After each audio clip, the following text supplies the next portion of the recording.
There's a possibility. And I say it. What do you have to lose? I'll say it again. What do you have to lose? Take it. I really think they should take it. But it's their choice. And it's their doctor's choice or the doctors in the hospital.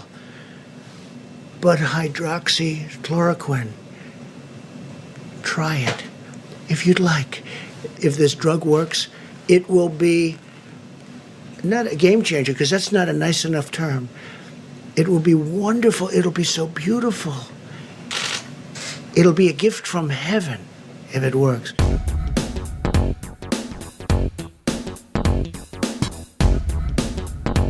People are listening very carefully to what public leaders and public officials are saying. So when the president says BS, or when he says information that's not vetted, it's very dangerous. His comments today about hydroxychloroquine, where he's urging people to consider taking it, saying try it if you'd like.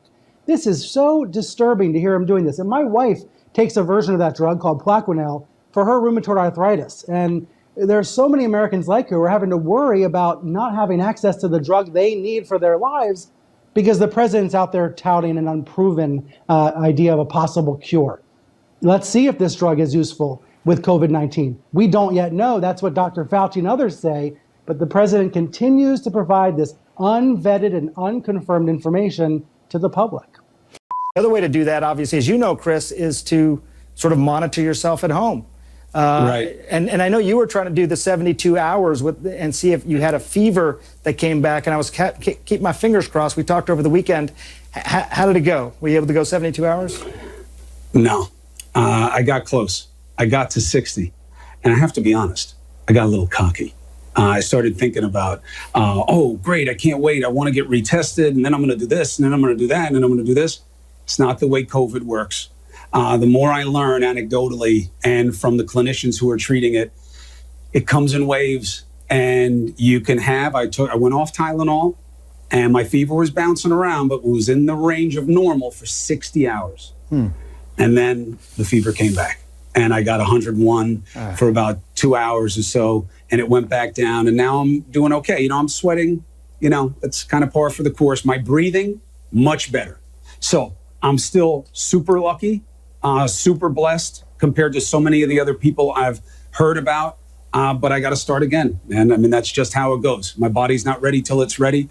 And all I know is I'm going to throw everything I can at this. I do the breathing exercises. I think that's why it's helping my lungs. And the fever, I just got to chill and let my body do what it does. But that stung a little bit. But it just made me remember that nothing comes for free. So you can imagine how terrified I was that, I had to really beg and plead and go through a whole lot to try to get the medication. And my husband was able to pick that prescription up that night, and I was better within a couple of hours.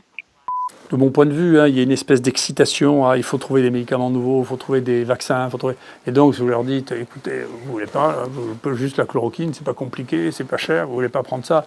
Enfin, vous coupez l'herbe sous les pieds d'une quantité de gens qui pensent qu'ils vont avoir le prix Nobel pour avoir trouvé un nouveau médicament contre le coronavirus, le nouveau vaccin. Every patient I've prescribed it to has been very, very ill, and within 8 to 12 hours, they were basically symptom-free. And so, clinically, I am seeing a resolution that mirrors what we saw in the French study and some of the other studies worldwide. Seeing a growing need, Dr. Yanez set up a COVID clinic in a tent outside his Bay St. Louis OBGYN office 4 weeks ago.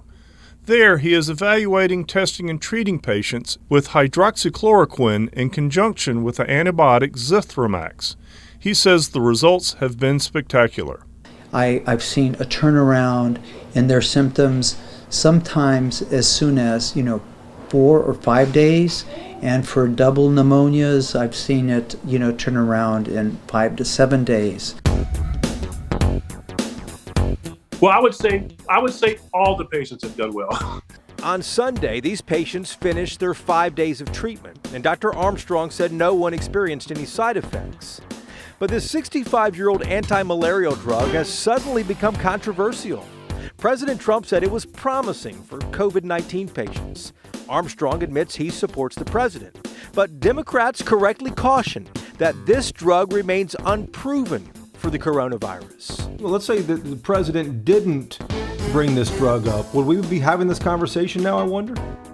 Sir, that is about the best question I've had so far. And I don't think so. I don't think this would even be a conversation, honestly.